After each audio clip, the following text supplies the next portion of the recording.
রাসূলুল্লাহ সাল্লাল্লাহু আলাইহি ওয়াসাল্লাম বলেন, আল্লাহ তাআলার এই 99টি নাম রয়েছে, এই নামগুলো যারা মুখস্থ করবে আল্লাহ রাব্বুল আলামিন তাদের জন্য জান্নাত বরাদ্দ করে দেবেন।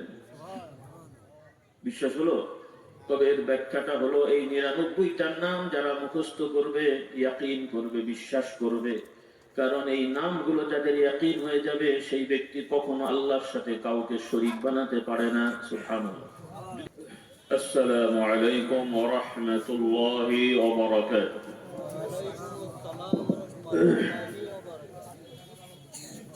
খুব বেশি কষ্ট হচ্ছে? অনেকক্ষণ বসে আছেন, একটু পরবর্তী কর্মসূচি যেন সুন্দরভাবে হয়। আপনারা সকলেই জানেন এখানে মেহমানদারির ব্যবস্থা আছে। ছাত্র ভাইরা যে যেখানে আছে চলে এসো, আমরা তাকবীর দিয়ে বসে যাই। নারায়ে তাকবীর। বসেন, কাতার ভাঙবেন না, এভাবেই থাকবেন ইনশাআল্লাহ। আরাম করে বসেন, কাতার ঠিক রাখেন, স্টেজের দিকে মুখ রাখেন। এই তো মাশাআল্লাহ। যারা বাচ্চারা নতুন আসবে এইদিকে চলে আস, ওই পেছনে যারা কর্নারে এই পাশে চলে আসেন, প্যান্ডেলের ভেতরে চলে আসেন সবাই। মাইকের আওয়াজ যতটুকু যাচ্ছে, পাশে অনেকগুলো দোকানপাট হয়েছে, সেখানে অনেকে হয়তো ঘোরাফেরা করলেন।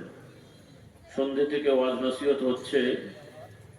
আমার যতটুকু মনে হয়েছিল যে এখানে যে কয়টা লোক ছিলেন তার কয়েক গুণ বেশি রাস্তাঘাটে ঘোরাফেরা করছে। এটা খুবই আফসোসের বিষয়। দয়া করে যারা ঘোরাফেরা করছেন, রাস্তায় আছেন, চলে আসেন তাড়াতাড়ি। অল্প সময়ের মধ্যে মাহফিল শেষ হয়ে যাবে। নির্ধারিত মা বোনদের জায়গা আছে, আপনারা যারা মহিলারা এসেছেন ওখানে বসে পর্দার সহিত। এছাড়া আশপাশে অনেকটাই বাড়ি ঘরে মাইকের আওয়াজ পৌঁছাচ্ছে। যারা বাড়িঘর থেকে আওয়াজ শুনতে পাচ্ছেন, একটু মনোযোগের সহিত মাহফিলের সাথী হবেন, দোয়ায় শরীক হবেন। আশা করছি আল্লাহ রাব্বুল আলামিন আপনাদেরকে এই মাহফিলের রহমত বরকত দান করবেন ইনশাআল্লাহ।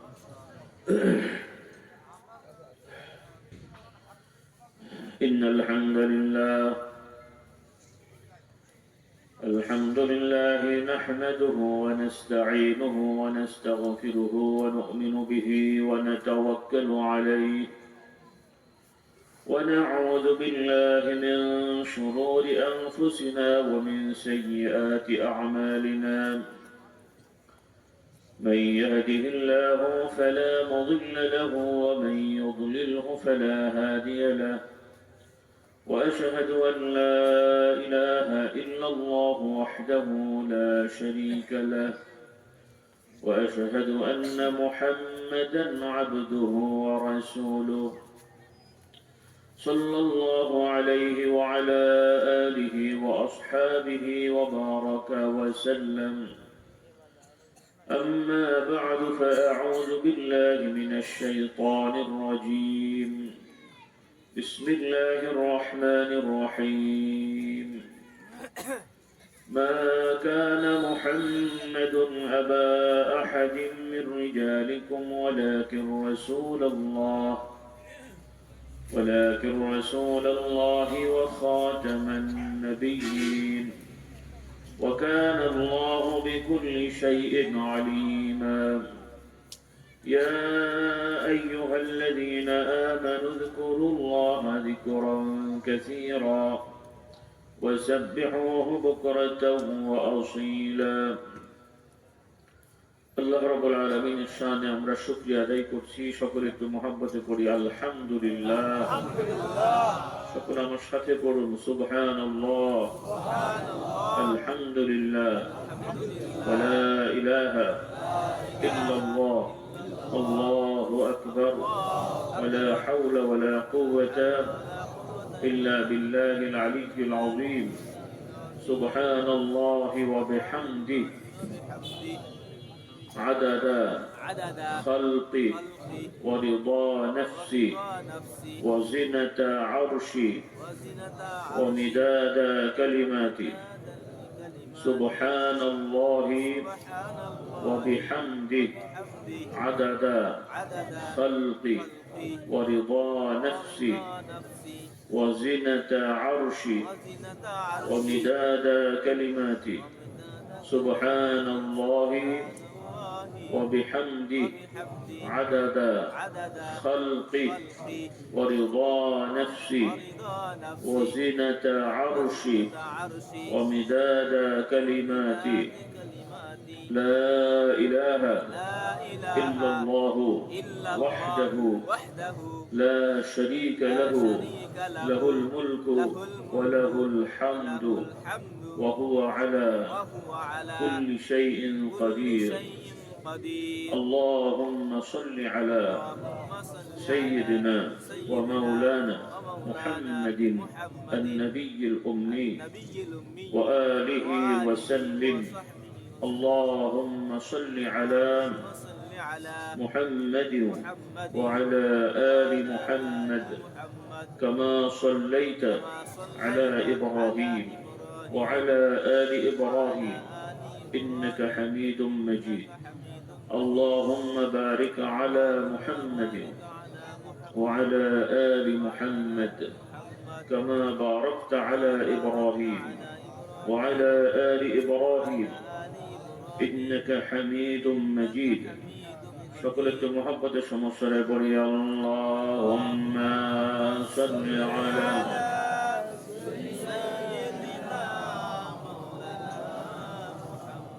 وعلى آل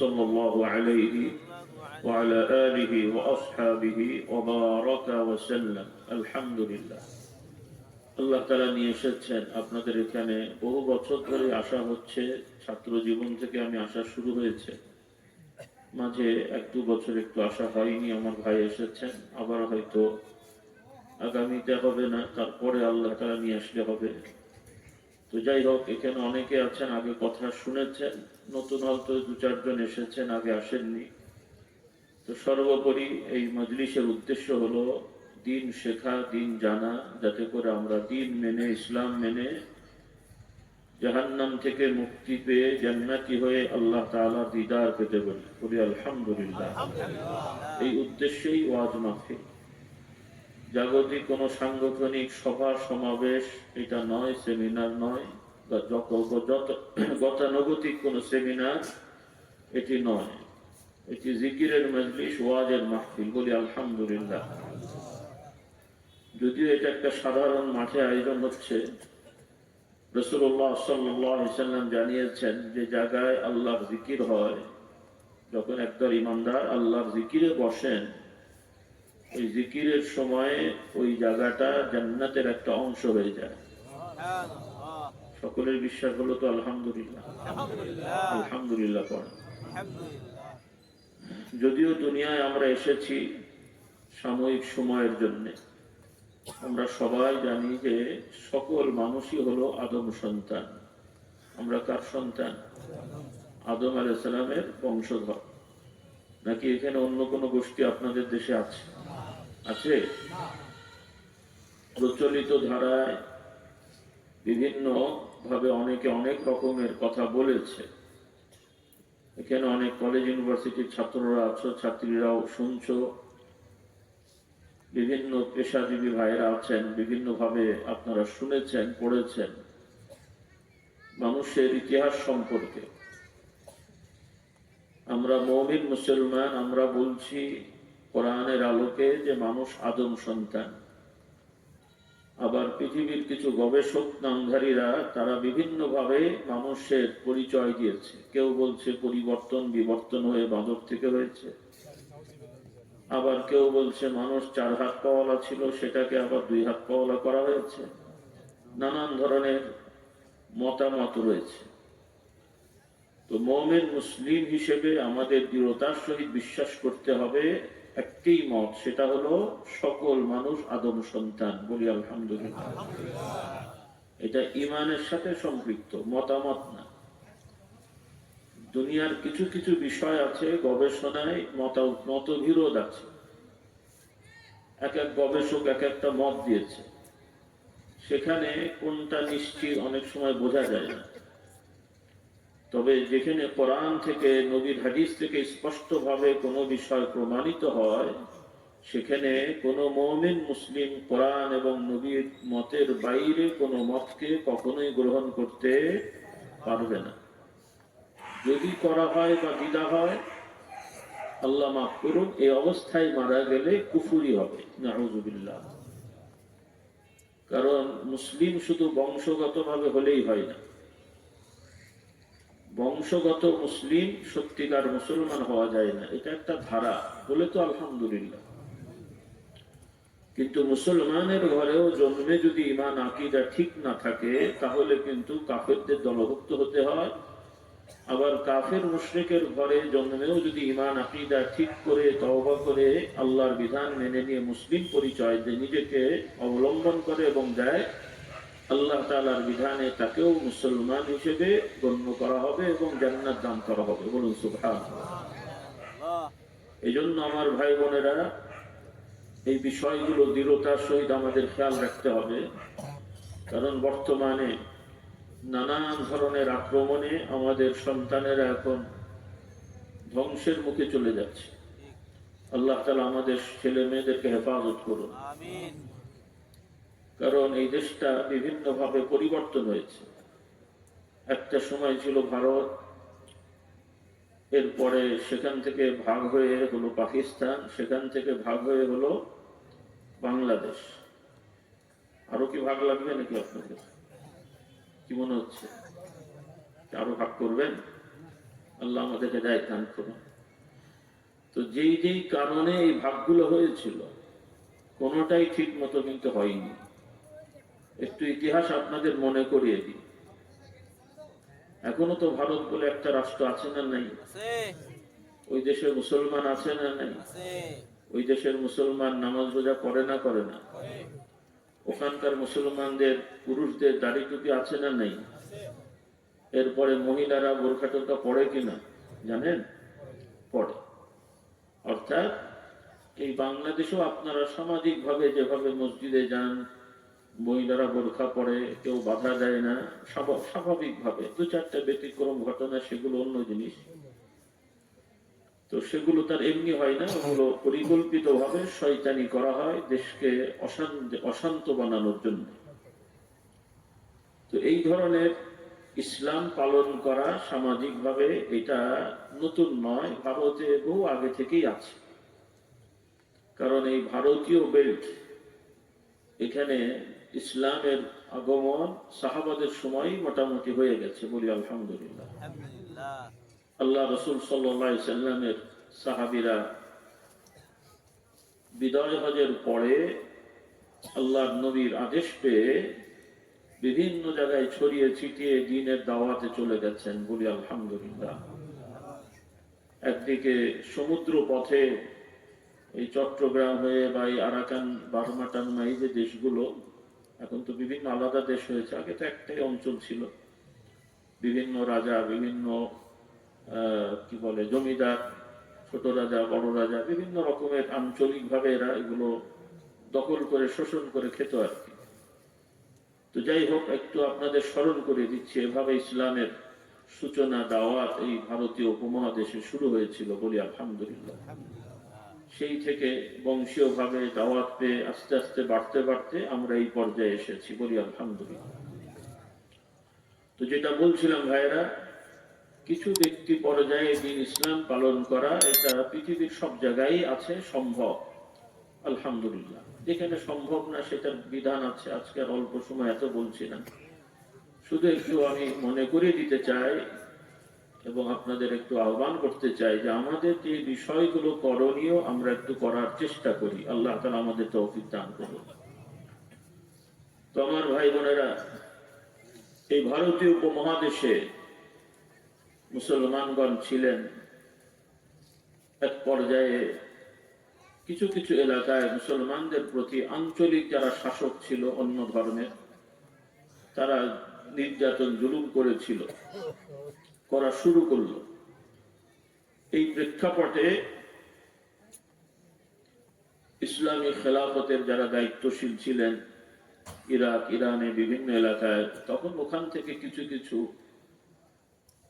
মানুষেরা, কিছু কিছু খলিফার দলের খলিফার শাসনের যারা দায়িত্বশীল তারা এসে মুসলমানদের ডাকে সাড়া দিয়ে বিভিন্ন এলাকায় যুদ্ধ করেছিলেন জালিমদের থেকে মাজলুমদের রক্ষা করার জন্য। বলুন আলহামদুলিল্লাহ।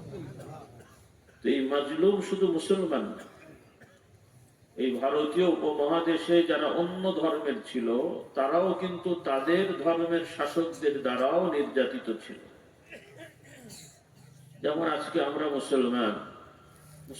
মুসলমানকে খুন করছে না, মিথ্যে মামলা দিচ্ছে না, মিথ্যে মামলা দিয়ে ফাঁসি দিচ্ছে না, অথচ তারা মুসলমান, নিজেও দাবি করে মুসলমান। কাউকে দেখতে নামাজও পড়া দেখতে দেখা যায়, রোজাও রাখতে শোনা যায়, হজও পাওয়া যায়, কেউ দাড়ি টুপিও রাখে, দেখতে শুনতে মুসলমানের লেবাস থাকলেও আচরণ শয়তানও হার মেনে যায়।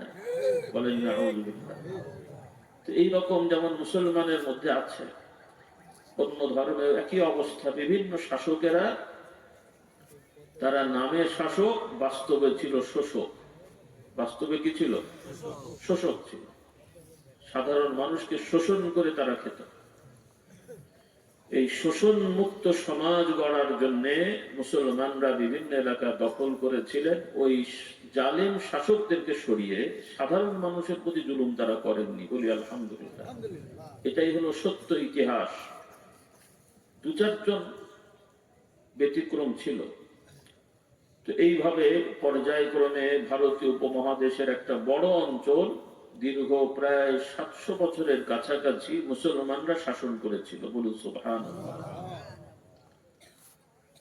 তো এরই প্রেক্ষাপটে আপনারা শুনেছেন ব্রিটিশরা ব্যবসা করতে আসতো এই সমস্ত এলাকায়, জাহাজে করে মাল আনার পাশাপাশি গোপনে গোপনে অস্ত্র নিয়ে এসে বিভিন্ন জায়গায় গোপনে গোপনে ক্যান্টনমেন্ট বানাতো, অস্ত্রের গোডাউন বানাতো এবং স্থানীয় বিভিন্ন মুসলিম অমুসলিমদেরকে বিভিন্নভাবে টাকা পয়সা দিয়ে কিনে কিনে তাদের চর বানিয়েছিল।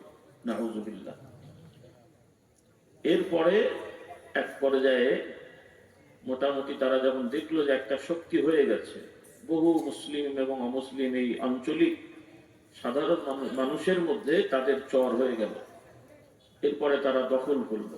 ব্রিটিশরা দখল করেছিল না, দখল করে এই দেশটা দীর্ঘদিন তারা শাসনের নামেও শোষণ করেছে। উন্নয়ন করেছে ঠিকই, কিন্তু এই উন্নয়ন বাস্তবে আপনার আমার জন্য না, তাদের জন্য। কাদের জন্য?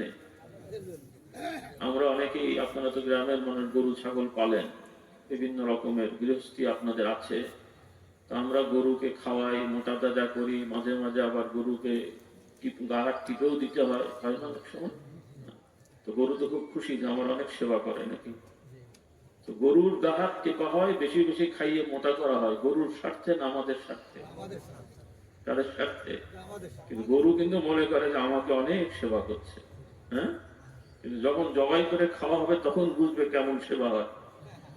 তো ব্রিটিশরা এইভাবে পৃথিবীর বিভিন্ন জায়গায় শাসন করতে যে উন্নয়ন করেছে, দেখতে শুনতে, যে গাড়ি ব্রিজ রাস্তাঘাট, সাধারণ মানুষ মনে করছে আমাদের উন্নয়ন করছে। কিন্তু এগুলো করার মানে হলো, এগুলো করে তাদের সুবিধার্থে করে এই দেশের একটা বড় অংশ সম্পদ তারা চুরি করে নিয়ে চলে গেছে। আর মানুষরা মনে করেছিল যে তারা তাদের সেবা করছে। তো যাই হোক, এই সংক্ষেপ ইতিহাস একটু মনে করিয়ে দিন। ব্রিটিশ, ফ্রান্স এরা পৃথিবীর বিভিন্ন অঞ্চল দখল করে আসলে শোষণ করেছিল, বাস্তবে শাসন করেনি। এই ভারতীয় উপমহাদেশ দীর্ঘদিন তাদের শোষণে থাকার এক পর্যায়ে আল্লাহ তাআলা দয়া করলেন, মানুষ বুঝতে শিখলো, আন্দোলন হলো, ব্রিটিশদেরকে তাড়ানোর ব্যবস্থা হলো। তো যাওয়ার সময় একটা সেটেলমেন্ট হলো। প্রশ্ন উঠল, ততদিন মাশাআল্লাহ মুসলমানদের একটা বেশ সংখ্যা ভারতীয় উপমহাদেশে হয়ে গেছে। তখন উত্থাপন করা হলো যে ব্রিটিশরা তো চলে যাবে, কিন্তু এই দেশের দুইটা জাতি যেহেতু আমরা আছি বড়, মুসলিম আর অমুসলিম, অন্য সনাতন ধর্মাবলম্বী, তাহলে মুসলিমরা অমুসলিমদের সাথে যেন সংঘাত দ্বন্দ্ব না হয়, স্বাধীনভাবে থাকতে পারে প্রত্যেকেই। আর মুসলমানরাও চাইলো যে আমরা তো মুসলমান হয়েছি, আমরা এমন একটা দেশ বানাবো যে দেশ থেকে পৃথিবীর সবাই বুঝবে যে ইসলামই একমাত্র শান্তি সত্য ধর্ম। বলুন সুবহানাল্লাহ। এই আকাঙ্ক্ষা নিয়েই বলা হলো যে ভারতকে ভাগ করে দুটা করা হোক, একটা হলো পাকিস্তান আর একটা যেটা ভারতে থাকবে। কেন পাকিস্তান হবে? কিসের জন্য? যাতে মুসলমানরা কোরআন হাদিস দ্বারা শাসন করে। কিন্তু বলা হয়নি যে পাকিস্তানে কোনো অমুসলমান থাকতে পারবে না, তা বলা হয়নি। আবার ভারতেও কোনো মুসলমান থাকতে পারবে না, সেটাও অমুসলিমরাও বলেনি। কিন্তু মুসলমানরা চেয়েছেন যে পাকিস্তান হবে কোরআন হাদিস দ্বারা শাসিত হবে, ধর্ম বর্ণ নির্বিশেষে সব মানুষই সেখানে থাকবে, কিন্তু ইসলামের শাসন ব্যবস্থা হবে, তাতে সকল মানুষ শান্তি পাবে, কারণ ইসলামে কোন রকমের অবিচার নেই। বলুন সুবহানাল্লাহ। ইসলামে অবিচার আছে? বুঝে বলছেন না আন্দাজি বলছেন? কিন্তু ওই যে আমার রাস্তাঘাটে যে স্লোগান করে নারী পুরুষ সমান করতে হবে, সম অধিকার দিতে হবে, নারীও যা পুরুষও তা, এরকম বলা হয় না? হয় না? তার মানে কি ইসলামে আল্লাহ তাআলা বেইনসাফি করেছেন? কবছর আগে জানিয়ে রাখি, কারণ নাম বলার দরকার নেই, আপনারা বুঝবেন। কোন এক এই দেশেরই যারা শাসন করেছিল, একটা সেমিনারে তাকে প্রশ্ন করা হলো, একজন মেয়ে মানুষ, মনে হলো সংবাদ দেখি, মাঝে মাঝে দেখতে হয় সংবাদে আর খবরাখবর রাখার জন্য, না হলে আমরা বুঝবো কি করে কোথায় কি সমস্যা। তো সেখানে অল্প বয়সের একজন মেয়ে, ছাত্রী অথবা পাশ করে বের হয়েছে এরকম, সে প্রশ্ন করলো, মনে হলো মুসলমানেরই সন্তান, যেহেতু বাংলাদেশে অনেক উন্নয়নের কথা চলছিল, উন্নয়ন হবে এটা সেটা, নারীদের অধিকার বাস্তবায়ন হবে, নারীদের ক্ষমতায়ন করা হবে ইত্যাদি ইত্যাদি। তো তার প্রশ্ন ছিল যে নারীদের অনেক, আপনার সময় অনেক উন্নয়ন হচ্ছে, এটা সেটা হচ্ছে, তবে একটা জিনিসটা এখনো হয়নি, কারণ আমাদের বাবা মা মরে গেলে যে সম্পত্তি রেখে যায়, পুরুষরা একভাবে পায়, নারীরা একভাবে পায় না? নিয়মে পায়, কিন্তু আপনারা দেন না। কি বলেন? কি সবাই দেন? আপনাদের সবাই দেয় ঠিক মতো? আল্লাহ হেদায়েত দান করো। তাহলে তার কথা হলো যে এই যে ছেলেরা যা পায়, মেয়েরা তার অর্ধেক পায়, এটাকে তো সমান করা দরকার। কি বলেন আপনাদের? সমান করা দরকার? কি সমস্যা কি? এই যে পুরুষরা যা পায়, নারীরা অর্ধেক পায়, দেখতে মনে হয় অর্ধেক কম, বাস্তবে কি কম? বাস্তবে কম না, কিন্তু এরা মনে করছে কম। সেগুলো মনে থাকলে আমি বলবো ইনশাল্লাহ, সময় থাকলে, আপনারা জানেন, একটু মনে করিয়ে দেব। তাহলে এভাবে তারা বলল যে নারীদের অধিকার ঠিক মতো পাচ্ছে না। তবে সেও চালাক মানুষ, যাকে বলা হয়েছে আর কি, সে বললো যে আইন আছে এটা বাস্তবায়ন হলেও তো অনেক কিছু হয় আর কি, এটাও তো বাস্তবায়ন হচ্ছে না। তো সামগ্রিক ভাবে আমাদের মুসলমান ভাই বোনদের যেটা বলতে চাই, পাকিস্তান হয়েছিল কোরআন সুন্নাহ মোতাবেক রাষ্ট্র পরিচালিত হবে, কেউ জুলুমের শিকার হবে না। কিন্তু প্র্যাকটিক্যাল দেখা গেল ওই সময় একদল নেতারা গাদ্দারি করলো, মুনাফিকি করলো, কোরআনের শাসন বাস্তবে বাস্তবায়ন করলো না, এবং আচরণেও এই পূর্ব পাকিস্তানের প্রতি জুলুম শুরু করে দিল। বলুন নাউজুবিল্লাহ। স্বাভাবিক মানুষ খেপলো, সেই রাগের মাথায়, খেপার মাথায় একসময় আপনারা বললেন তাহলে দেশই আলাদা করে ফেলবো। তো করলেন আলাদা, যেন শান্তি পাওয়া যায়। খুব শান্তিতে আছেন তো? কি বুঝলেন? খুব শান্তিতে আছেন না? আপনারা চিন্তা করছিলেন যে উপর পশ্চিম পাকিস্তানের লোকেরা উর্দু ভাষায় আমাদের গালাগালি করে, আমাদের শুনতে খারাপ লাগে, আমরা গাল শুনলে বাংলা ভাষায় শুনবো। কি বলে? তাই তো না? ওই পাকিস্তানের লোকেরা লাঠি দিয়ে আপনাদের পেটায়, বেশি ব্যথা পান, আপনারা চিন্তা করলেন যে ওদের লাঠির পেটা খাবো না, খেলে আমাদেরটাই খাবো নাকি? তাই তো না? এই জন্যই তো আলাদা হলেন। আল্লাহ হেদায়েত দান করো। চাইলেন শান্তি, কিন্তু এখনো কপালে জুটল না। কেন জুটল না? দোষটা আমেরিকার, ভারতের। কারণ নিজেদের স্বভাব না পাল্টালে যতই ভাগ হন, কপালে শান্তি জুটবে না। কারণ সবই তো চোরনি বাটপার নিয়ে ঘুরে বেড়াচ্ছেন। একটা গরু চুরি করে, একটা ছাগল চুরি করে, আর একটা মুরগি চুরি করে। কে ভালো রে ভাই? মুরগি চোরটা ভালো মনে। মুরগি চোর বলছে আমি ভালো, কম চুরি করেছি, কিন্তু বাস্তবে ও যদি পারত গরু চুরি করতো, কেন ওর জোর নেই গরু টানা, সেজন্য মুরগিটা নিয়ে পালাচ্ছে। কি বুঝলেন? কেউই কাজে এই ধরনের গাদ্দার মুনাফিকদের পাল্লায় পড়ে থাকলে শান্তি কপালে জুটবে না, এবং নিজেদের স্বভাবও পাল্টাতে হবে যদি শান্তি পেতে চায়।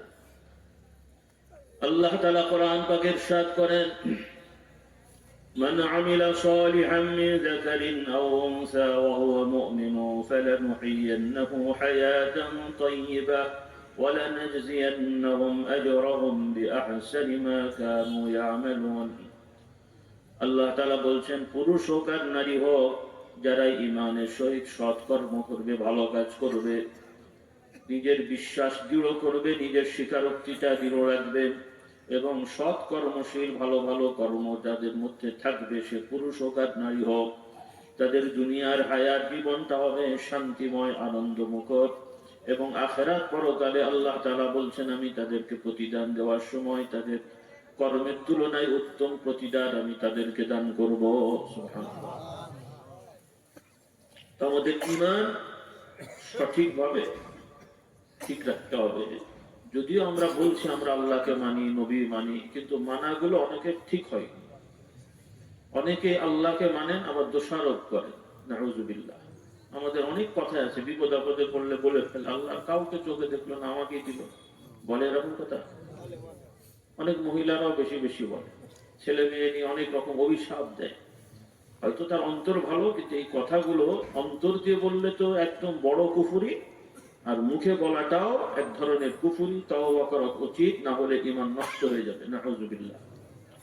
এরপরে আল্লাহ তাআলার বহু বিধান আমরা এখন লঙ্ঘন শুধু না, এটাকে অবজ্ঞা করছি, অপ্রয়োজনীয় মনে করছি।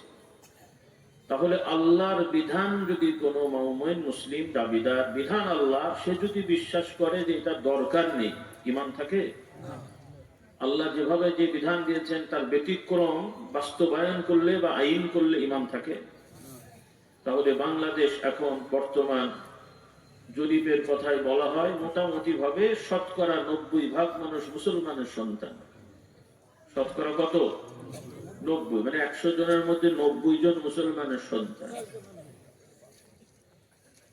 আচ্ছা বলেন তো, এখানে আপনারা 90% যেটা চাইবেন সেটা হবে না 10% যেটা চাইবে সেটা হবে? ঠিক তো নাকি? বাংলাদেশের 90% মানুষ মুসলমান, তো মুসলমান কোরআনের আইন চাইবে না অন্য আইন চাইবে? আপনারা কোন আইন চাইবেন? এই প্যান্ডেলের ভেতরে। আর বাইরে গেলে না, দেখা যাবে সামনে সামনে দেখা যাবে ব্যালটে কি করেন আপনারা। আল্লাহ আমাদেরকে দায়িত্ব দান করেন।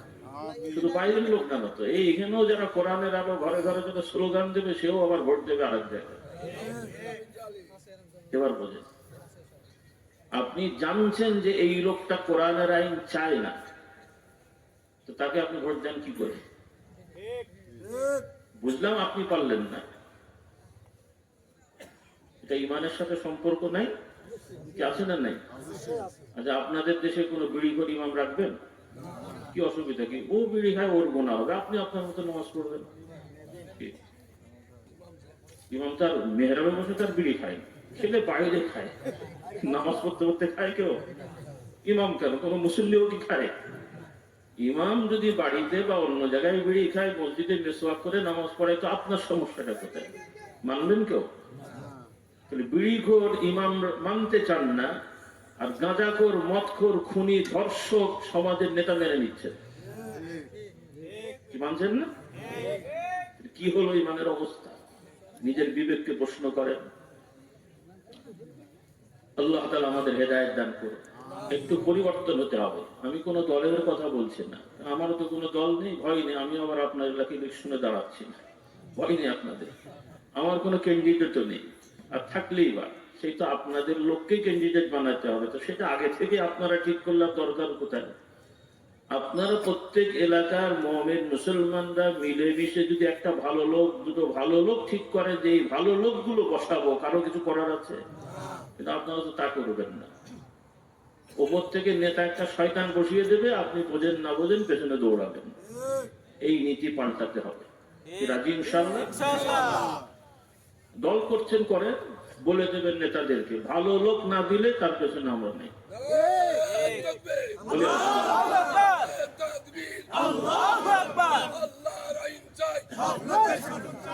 ভালো লোক যে দল হোক, সব লোকের, কারণ সবাই তো মুসলমান। বাংলাদেশের যতগুলো দল আমি যতটুকু জানি, যে কয়টা সপ্তাহ মুখস্থ নেই বাবা, এত দলকে মুখস্থ থাকা যায় নাকি? তো যেগুলো লিস্টে পাওয়া যায় সবগুলো দলেরই প্রতিষ্ঠাতা যারা, সবই মুসলমানের বাচ্চা। নাম দেখলে আর কেন, ভেতরে কি সে তো আর জানি না বাবা, কিন্তু নাম তো মুসলমানের বাচ্চা, নিজের নামও মুসলমান, বাপদাদা 3-4 পুরুষ সব মুসলমানের গোষ্ঠী। এবং প্রায় দলেরই নেতা যারা আছে, হজে যায় দেখা যায়, নামাজে দেখা যায়, মাঝে মাঝে একটু জাকাত ফিতরা দেয়, সেটাও ছবিতে দেখা যায়। আবার কেউ কেউ দিয়ে আবার নিয়েও নেয় নাকি শোনা যায়, কোথাও কোথাও শুনেছি এরকম কথা, কোথাও কোথাও আছে, আপনি জানি না আপনাদের লাগে কি হয়েছে। তো যাই হোক, এরকম কত রকম মুসলমান আমরা দেখছি। আল্লাহ আমাদের সবাইকে হেদায়েত দান করুন। এই জন্য আমার ভাইরা, ঈমান বিশ্বাসটা দৃঢ় করতে হবে যে আপনি আমি সাধ্য না থাকলে আল্লাহ তাআলা ক্ষমা করে দেবেন, কিন্তু ঈমানে কোনো ত্রুটি রাখা যাবে না। যেমন হজ ফরজ, আমরা হজ আল্লাহর বিধান, কিন্তু সবার উপরে কি ফরজ? কিন্তু এখন যে যায়নি, ফরজ হয়নি, সে যদি বলে খামাখালি যে লাভটা কি, এই কথার দ্বারা তার ঈমান নষ্ট হয়ে যাবে। যেতে পারেনি সেটা ভিন্ন, কিন্তু হজে যে কি হবে, যাওয়া লাগবে কেন, এইরকম চিন্তা কোনো মুসলমানের হতে পারে না। সমাজে কিছু কিছু আইন হয়তো রাতারাতি আপনি আমি করতে পারবো না, বা পারবো না তা নয়, হয়তো হবে না আপাতত, কারণ বর্তমান পৃথিবীর রাষ্ট্রগুলো যে অবস্থায় চলছে, আল্লাহ তাআলার দয়া ছাড়া তো কিছুই নাই। তবে আল্লাহ তাআলার দয়া দুটো ধরনের, একটা হলো খাস আর একটা হলো আম। বিশেষ দয়া, সাধারণ দয়া। তো বিশেষ দয়া ছাড়া আমাদের উপায় নাই। আম দয়া তো আছে, আম দয়া না থাকলে তো কিছুই থাকতো না, সব শেষ হয়ে যেত। আল্লাহ তাআলা একজন তাহাজ্জুদ গুজারকে যে রকম খাওয়ান, একটা নাস্তিককেও সেরকম দেন। বলুন সুবহানাল্লাহ। এটা আল্লাহ তাআলার আম দয়া। এজন্যই নাস্তিকরা বলে, তো তোমাদের ঈমানের লাভটা কি? আমার জমিতেও যেমন ফসল হয়, তোর জমিতেও তেমন হয়। তাদের যুক্তি এরকম। কি বলেন? আপনাদের দেশে 3টা ধরন মনে করেন। একজন মুমিন মুসলিম তাহাজ্জুদ গুজার জিকির আজকার করে, তার 1 বিঘা জমি। আর একজন অমুসলিম সনাতন ধর্মের, সেও ধার্মিক বা মানে তার ধর্মের, তার 1 বিঘা জমি। আর একজন নাস্তিক, বংশগত নাস্তিক তো আমাদের সমাজে কম, অনেক সুফি সাহেবের ছেলে নাস্তিক, অনেক দিন কোরআনের আলো জ্বালানোর ছেলে নাস্তিক, নাতিপোতা, অনেক সনাতন ধর্মের লোকের পরিবারের ছেলেও নাস্তিক আছে। আর বুঝলাম যে ধর্মেরই তার বাপ দাদা হোক, সে নাস্তিক, কোন স্রষ্টায় বিশ্বাস করে না। তো এইরকম একটা লোকের 1 বিঘা জমি, 3 জনে 3 বিঘা পাশাপাশি বা ওই এলাকা, ওই বেল্টে একই নিয়মে চাষ হলো, ফসল কয় রকম? করকম হলো? সাধারণত একরকম হয়। এটা হলো আল্লাহর আম দয়া। বলুন সুবহানাল্লাহ। আল্লাহ তাআলা যেহেতু সৃষ্টি করেছেন, দুনিয়ায় পাঠিয়েছেন, নির্ধারিত সময় পর্যন্ত ধর্ম বর্ণ নির্বিশেষে আল্লাহ তাআলা আম দয়া করে থাকেন। তবে কিয়ামতে বিচার করার সময় আল্লাহ তাআলা দয়া তো অবশ্যই থাকবে, কিন্তু ন্যায় বিচার করবেন, সেখানে কঠোর হবেন। সুবহানাল্লাহ। তো আমার ভাই বোনেরা, ঈমান ঠিক করি। রাতারাতি সব করতে পারি না পারি, অন্তত আমাদের আকাঙ্ক্ষা থাকবে, চেষ্টা থাকবে, সর্ব জায়গায় আমরা আল্লাহর আইন মানব, যেহেতু আমরা মুসলমানের সন্তান এবং মেজরিটিও মুসলমান। বলি আলহামদুলিল্লাহ। এটাই আপনারা দাবি করবেন। আপনারা যেই দল করেন, সব দলের লোকদের আমি অনুরোধ করব যে আপনার নেতাদেরকে আপনারা বলবেন যে ভাই আপনিও মুসলমান, আমরাও মুসলমান, কেন আমরা কোরআনের বাইরে চলবো? এই কথাটা বলা যাবে না? আল্লাহ আমাদের তৌফিক দান করেন। এটা হলেই তো সব হয়ে যায়। এখানে তো আর কাউকে বলা হয়নি যে অমুককে আমরা চাই না, তমুককে আমরা চাই না। এখন মানুষ যাকে চাইবে তাকে হবে। তবে এখানেও একটা কথা আছে, একটা এলাকার যদি 10-12 হাজার ভোটার আর 50-60 জন যদি ক্যান্ডিডেট হই, এটা কি কোনো সুস্থ মানসিকতা রে বাবা? হ্যাঁ, এটা পাগলামি। এটা এইরকম হলে হয় না। এই জন্য ইসলামকে আগে শিখতে হবে, ইসলামের রাষ্ট্র ব্যবস্থাটা আমাদের বুঝতে হবে, সমাজ ব্যবস্থাটা বুঝতে হবে। বিশেষ করে আমার স্কুল কলেজ ইউনিভার্সিটির ছেলে মেয়েদের বলতে চাই, প্রচলিত নিয়মে তোমরা রাষ্ট্রবিজ্ঞান পড়ো, সমাজতন্ত্র, গণতন্ত্র, বিভিন্ন তন্ত্রমন্ত্র, এই সমস্ত বিষয় লেখা থাকে। এগুলো লেখা আছে পড়ো, অভিজ্ঞতার জন্য যে পৃথিবীতে এই নিয়মগুলা চলছে, কিন্তু মুমিন মুসলমান হিসেবে এই সব তন্ত্রকে তালাক দিতে হবে। ভয় নেই, বউ তালাক দিতে বলি না, এই সব তন্ত্র মন্ত্র তালাক দিয়ে মুসলমান হিসেবে বিশ্বাস করতে হবে যে আমরা কোরআন তন্ত্রে বিশ্বাসী, আমরা ইসলাম তন্ত্রে বিশ্বাসী, আর ইসলামে একমাত্র ইনসাফ আছে, বলি আলহামদুলিল্লাহ। কারণ একমাত্র ইনসাফ পুঙ্খানুপুঙ্খানুভাবে করে থাকেন তিনি হলেন আল্লাহ। আল্লাহ তাআলাই একমাত্র আদল। আল্লাহ তাআলা ৯৯টা নাম বিশেষভাবে তিনি বলেছেন। অনুরোধ থাকবে আমার ভাই বোনেরা সবাই আমরা আল্লাহ তাআলার নামগুলো মুখস্থ করে ফেলবো, বলি ইনশাআল্লাহ। বইটা আনা হয়েছে না, আসমাউল হোসনা? আচ্ছা, আপনারা বইগুলো নিয়ে যাবেন। দোয়ার পরে এইখানে গাড়িতে আসমাউল হোসনা ৯৯টা নাম, অনুবাদ, ব্যাখ্যা এগুলো দেওয়া আছে, আরো অন্যান্য বই আছে আর কি। মা বললেন, আগে বর্ণনাটা করে দিই।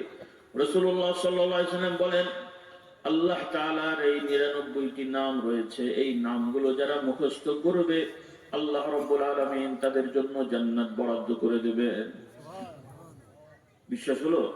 তবে এর ব্যাখ্যাটা হলো, এই ৯৯টার নাম যারা মুখস্থ করবে, ইয়াকিন করবে, বিশ্বাস করবে, কারণ এই নামগুলো যাদের ইয়াকিন হয়ে যাবে সেই ব্যক্তি কখনো আল্লাহর সাথে কাউকে শরীক বানাতে পারে না। সুবহানাল্লাহ। যদি ইয়াকিন হয়, বিশ্বাস হয়, আপনি একটা বিশ্বাস করলেন তার উল্টোটা করতে পারেন? তাহলে এই ৯৯টার নাম যদি বুঝে থাকেন তাহলে কখনোই আল্লাহর সাথে কাউকে শরীক বানানোর চিন্তাও আসবে না। আর যে আল্লাহকে শরীক বানাবে না কারোর সাথে, আল্লাহর সাথে কাউকে শরীক করবে না এবং মুহাম্মদ সাল্লাল্লাহু আলাইহি ওয়াসাল্লামকে শেষ নবী বলে অন্তর দিয়ে মেনে নিল, এই লোকের ভুল ত্রুটি যাই থাকুক, শাস্তি পেলেও সর্বশেষ সে জান্নাতে যাবেই যাবে। সুবহানাল্লাহ বলতে পারবেন? জান্নাতে যাবেই যাবে, বলুন সুবহানাল্লাহ। তবে জান্নাত দুই রকম মানুষ যায়, একদল কোন শাস্তি ছাড়া, আর একদল শাস্তির পরে। আমরা কি চাই, শাস্তি ছাড়া না শাস্তির পরে? তাহলে কবিরা গুনাহ থেকে বাঁচতে হবে। কি গুনাহ? কবিরা গুনাহ। বাংলা কি? বড় অপরাধ। বড় অপরাধ। দু চারটে নাম বলো তো যুবকেরা, কি কি বড় অপরাধ আছে? যুবকরা বলো নাই তো?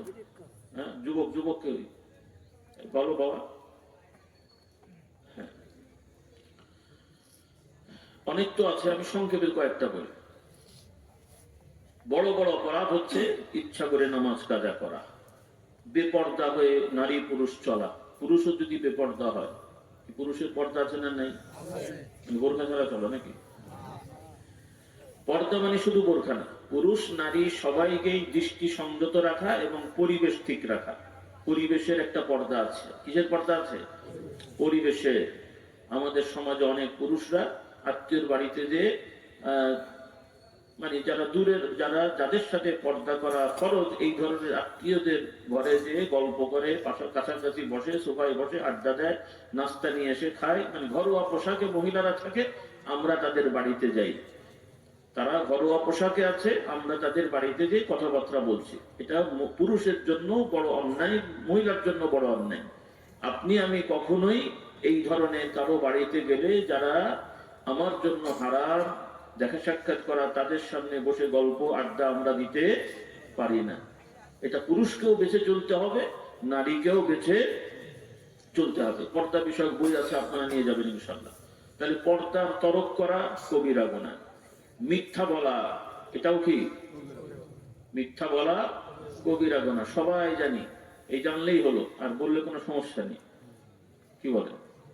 মিথ্যা বলা কবিরা গুনাহ, আমি জানলাম কিন্তু বললাম, লাভ হলো? এই জানা তো কে না জানে। কোন ডাকাত সে কি মুখে বলে যে ডাকাতি করা ভালো? সেও বলবে ডাকাতি করা খারাপ, সন্ত্রাসী করা খারাপ। কারা বলে? বিভিন্ন আগে মঞ্চ হয়েছে, স্লোগান, মানে মিটিং মিছিল হয়, অনেক নেতারা এসে বলে এই সমাজ থেকে সন্ত্রাস মুক্ত করতে হবে, আমরা সন্ত্রাস মুক্ত সমাজ চাই। ভালো করে খবর নিয়ে দেখা যায় সব সন্ত্রাস ওই নিজেই পেলে বেড়ায়। তার মুখে তো সবাই চোরের মার, সবাই তো বড় বড় গলা বলে, কথা বলে। তো এই বড় বড় কথা না, মুখের কথা না, বাস্তবে আমাদেরকে এই জিনিসগুলো অর্জন করতে হবে। আল্লাহ আমাদেরকে তৌফিক দান করে। আমার যুবকদের বলতে চাই, তোমাদের যেমন বাংলাদেশ, আমরা বুড়োরা তো গেট আউট, কি বলবো, এক এক সময় যে এক এক আন্দোলন করছে আর সব করে বেড়াচ্ছে। কদিন আগে ফেসবুকে দেখি মুক্তবের 8, 9, 10 বছরের ছেলে 50-60 একসাথে হয়ে বলছে অমক হুজুরের পদত্যাগ চাই। কি অবস্থা!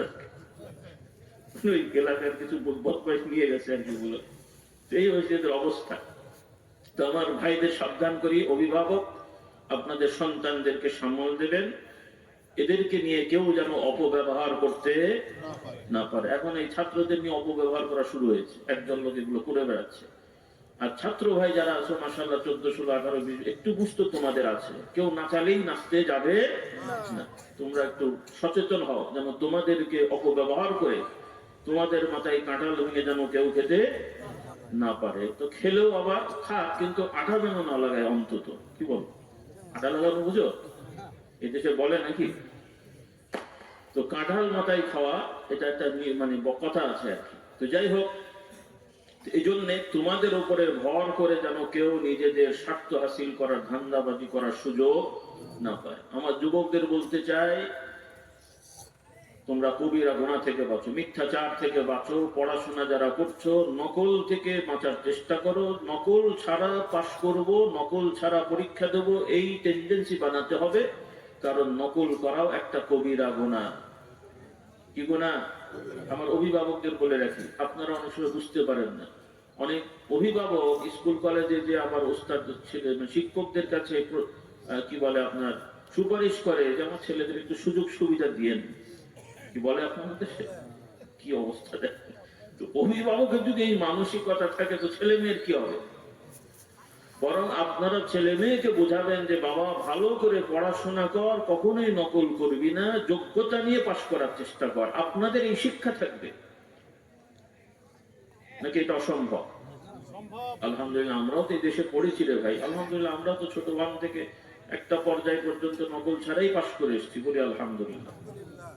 অসম্ভব কিছু না, যে সিলেবাস আছে এটা এমন না যে পড়া যাবে না, মানে পড়লেও নকল ছাড়া পাশ করা যাবে না এমন সিলেবাস। কিন্তু কিছু হজবরলা হয়েছে, কিন্তু হলেও যাই হয়েছে এমন না যে কি বলে পড়ে পাশ করা যাবে না, এই ধরনের সিলেবাস নয়। কিন্তু একটু চেষ্টা করলে, সময় দিলে আলহামদুলিল্লাহ আপনাদের ছেলে মেয়েরা যেভাবে মেধা আছে আরো একটু যদি মেধা বাড়াতে পারে তাহলে ইনশাল্লাহ এরা ভালো ভালো রেজাল্ট করবে, বলি আলহামদুলিল্লাহ।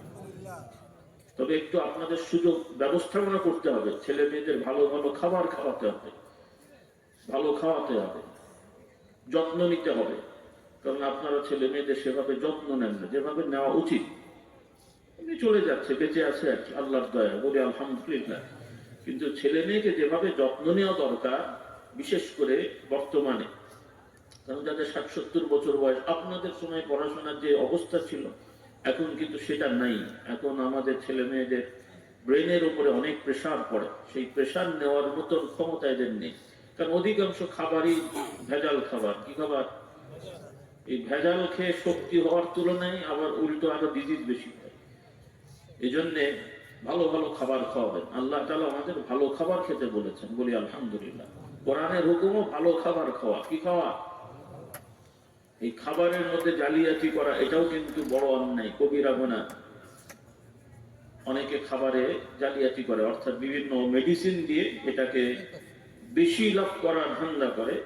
হ্যাঁ, কিছু জিনিস আছে যেটা স্বাস্থ্য বিজ্ঞানী বা যারা এগুলোর গবেষক তারা যেগুলো বলবে যে অল্প পরিমাণে দিলে ক্ষতি হয় না বা যা হয় কেটে যায়, সেগুলো ভিন্ন। কিন্তু বেশি লাভ করার ধান্দায় বিভিন্ন মেডিসিন দিয়ে বিভিন্ন জিনিস দীর্ঘদিন রেখে গুদামজাত করে বিক্রি করে বেশি লাভবান হওয়া, এটাও কিন্তু কবিরা গুনার মধ্যে পড়ে। কিসের মধ্যে? এটা কিন্তু ব্যবসা না। এই যে মাঝে মাঝে দেখলেন, এই যে এখন যে একটা পরিবর্তন হলো, 15-20 দিন ঢাকা শহরের, যেহেতু আমরা ঢাকা কেন্দ্রিক, 15-20 দিন ঢাকা শহরের অনেক পণ্যের দাম প্রায়, মানে নিত্য প্রয়োজনীয় সবজি টবজি এই ধরনের হাবি যাবে, এগুলো আপনার প্রায় 30-20%, মানে 20-30 ভাগ দাম কমে গেছিল। কারণ ওই 15-20 দিন সব দূরের উপরে ছিল শয়তানগুলো। তারপরে আবার দেখে দেখে চড়ে চড়ে কথা বলেন, কি জন্য বলে আপনাদের, আবার দেখি সেটেলমেন্ট হয়ে গেছে, শয়তানি শুরু হয়ে গেছে। আবার যখন ধরা পড়ছে দেখি 2-4টে দাড়িও আছে, চিন্তা করি যে কেন দাঁড়িয়ে রেখেছে, কি করতে রেখেছে ও দাড়িটা।